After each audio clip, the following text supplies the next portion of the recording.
Hello student, मैं अभिषेक गुप्ता स्वागत करता हूं आपके अपने YouTube channel Abhishek classes for commerce में।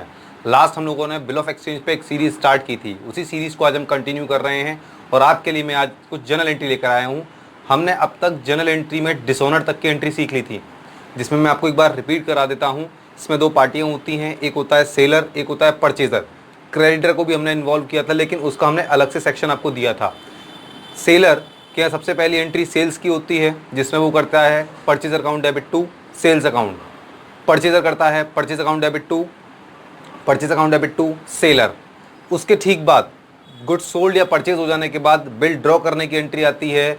बिल जो इंसान ड्रॉ करता है एक्सेप्टेंस उसी को मिलती है, मैंने आपको बताया था, और सेलर ही हमेशा बिल ड्रॉ करता है।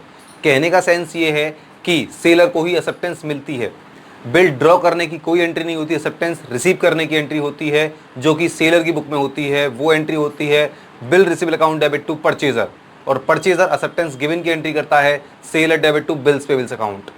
ठीक, फिर ड्यू डेट पर बिल का पेमेंट हो जाता है। फिर मैंने अलग केस की एंट्री बताई थी डिसऑनर्ड की, वो मैंने सारी एंट्री आपको समझा दी हैं। अगर आपने वो देखी होंगी तो आपको पता होगा, अगर आप लोगों ने नहीं देखी हैं तो मैं उसका लिंक डिस्क्रिप्शन बॉक्स में डाल दूंगा, आप उसको एक बार ज़रूर देख लेना। और अगर आप हमारे चैनल पर नए हैं तो प्लीज़ हमारे चैनल को सब्सक्राइब कर लें और बेल आइकन को ज़रूर प्रेस कर लें, ताकि आपको टाइम टू टाइम नोटिफिकेशन मिलता रहे। चलिए आज के टॉपिक पर बात कर लेते हैं। आज का टॉपिक डिसऑनर्ड से आगे का टॉपिक है।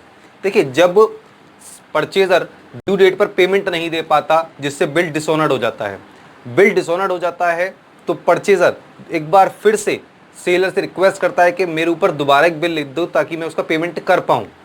लेकिन सेलर दोबारा बिल लिखने के लिए कुछ कंडीशन लिखता है। वो कंडीशन क्या है, पहले वो समझ लेते हैं।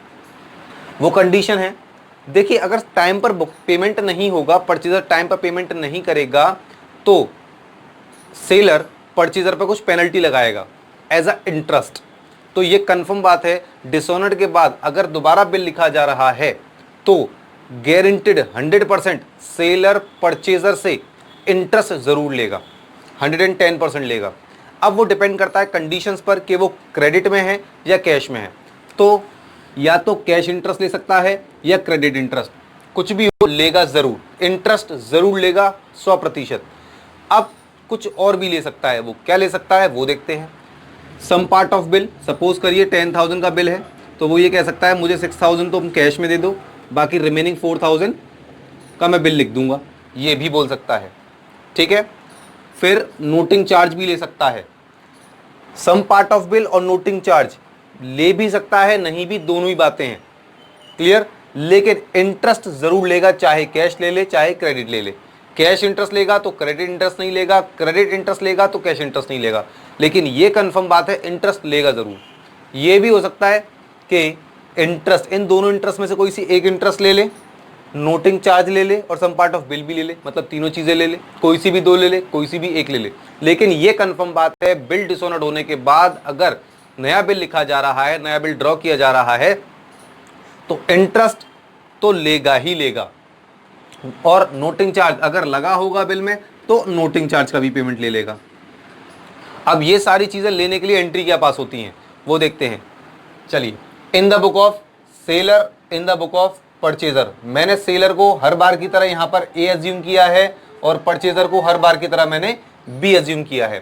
सपोज करो कि सेलर ने कह दिया बिल डिसऑनर्ड के बाद कि मुझे बिल का कुछ पार्ट चाहिए, ठीक, या नोटिंग चार्ज चाहिए, तो नोटिंग चार्ज की और सम पार्ट ऑफ बिल की सेलर के यहाँ एक ही एंट्री होती रिसीव करने की, क्योंकि सम पार्ट ऑफ बिल और नोटिंग चार्ज के तौर पर सेलर को क्या मिलेगा, पैसा मिलेगा, बैंक मिलेगा। What comes in debit, bank account debit, तो बैंक आ रही है, बैंक डेबिट टू किससे आ रही है, परचेजर से। परचेजर को मैंने क्या एज्यूम किया था, बी। इसका ठीक अपोजिट, जब इसको नोटिंग चार्ज और some part of bill receive हुआ है तो इसको सम पार्ट ऑफ बिल और नोटिंग चार्ज इसने गिवन किया होगा। किसको किया होगा, सेलर को किया होगा। तो according to purchaser seller is receiver, तो receiver is always debit, a debit to bank account.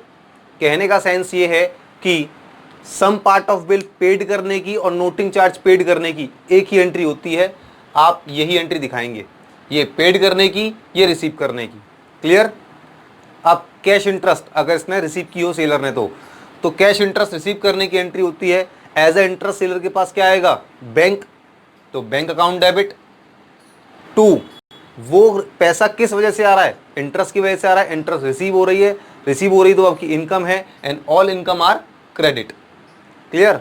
जब इसको इंटरेस्ट रिसीव हो रही है तो परचेजर को इंटरेस्ट पेड करनी पड़ रही है, तो वो ही इंटरेस्ट इसके लिए क्या होगी, एक्सपेंडिचर होगी, and we know very well all expenditure are debit, तो interest debit to bank account.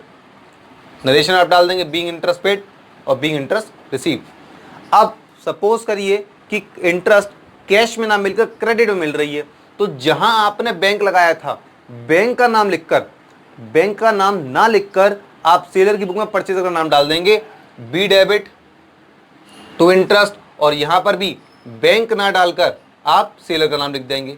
क्यों भाई, ये जो ऊपर वाली हमने इंटरेस्ट रिसीव और इंटरेस्ट पेड वाली एंट्री की थी उसमें तो कैश में जा रही थी, वो बैंक के थ्रू जा रही थी, यहां कैश का नाम ही नहीं है तो इसका मतलब क्रेडिट है, तो अपोजिट पार्टीज का नाम आ जाएगा बी डेबिट टू इंटरेस्ट और इंटरेस्ट डेबिट टू ए। ये हो गई हमारी cash interest, credit interest, some part of bill और नोटिंग चार्ज से रिलेटेड एंट्रियां। आगे और भी कुछ एंट्रियां हैं वो मैं आपको दे दूंगा। फिलहाल नेक्स्ट वीडियो में नए क्वेश्चन के साथ आपसे मिलता हूं, तो बने रहिए हमारे साथ। तब तक के लिए नमस्कार, थैंक यू।